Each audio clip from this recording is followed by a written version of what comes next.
In this video, I'm going to go over the steps for creating a treatment plan for clients.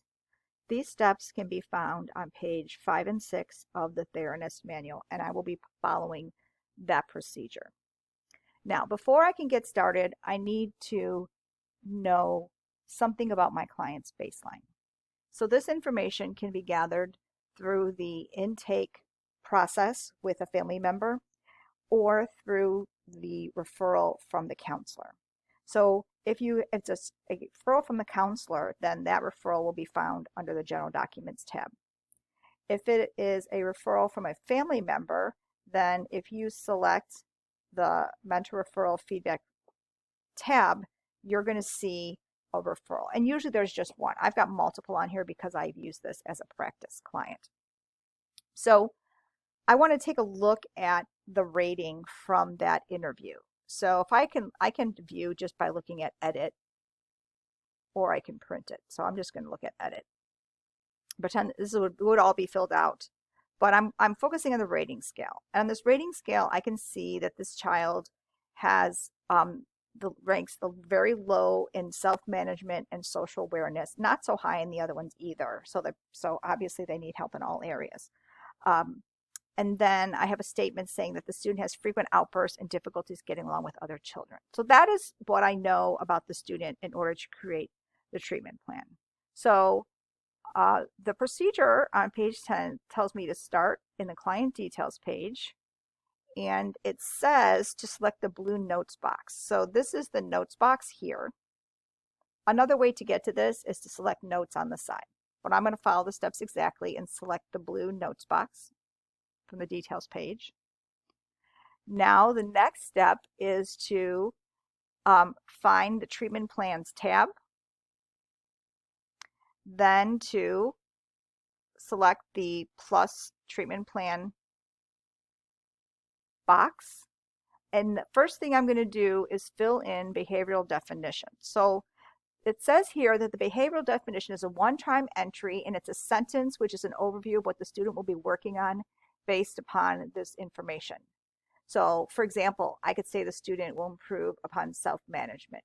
I'm going to avoid detail as these records can be subpoenaed. So in this case, it seems like this student is having the most problems with the goal of self-management, because that might be part of not getting along with others. So I can also include both. So I could say that the student will improve on self-management and relationship skills. Now, the next thing, it says expected length of treatment. So it's normally, it would be 20, 30 minute, 30-minute sessions.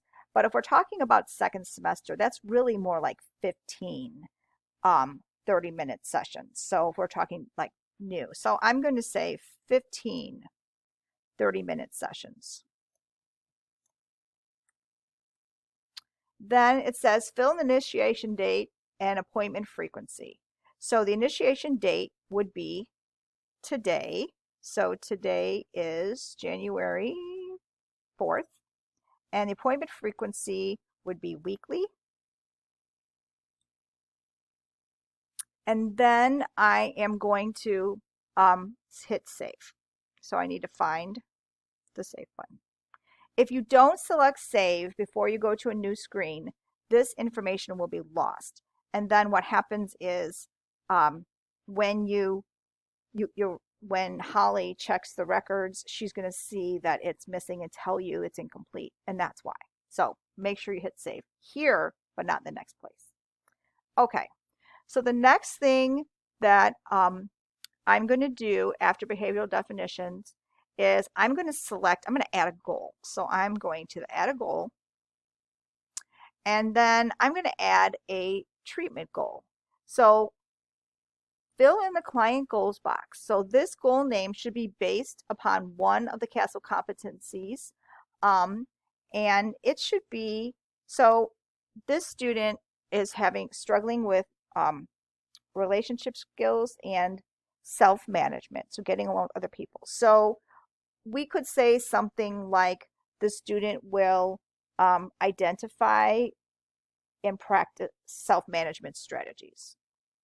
So we could say the student will learn.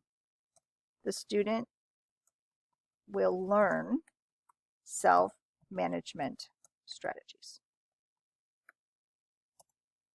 So that's the goal. The objectives box is what type of thing it might be a little bit more specific. So how are they going to learn self-management strategies? So you would say something like the objective would be to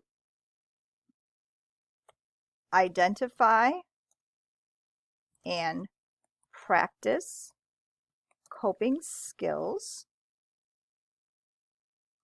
and it will be in stressful situations or something like that. And I spelled coping wrong. Okay. So I've got that far. So now I fill in the intervention box. Now this box is going to be just describing the types of things that we do. Try to avoid being exactly the same with all students, but you are going to end up saying a lot of the same things. So because it's just trying to put in your own words. So basically, we could say, what are we going to be doing with the student? So we are, types of activities will be, we will use guided practice, role play, activity sheets, and we could say internet resources. Something like that. Okay, so then the next thing is to target the completion date. So that I usually aim for the middle of May. So if I look at the calendar, I don't know why the wrong thing's popping up. I want to go, all right, so we're going to say the May, and just hit the middle of May, because that's usually when we stop. And then it's going to be at the target completion date box. It's actually kind of in two places, so we'll just put it in the other place as well. And then it is in progress.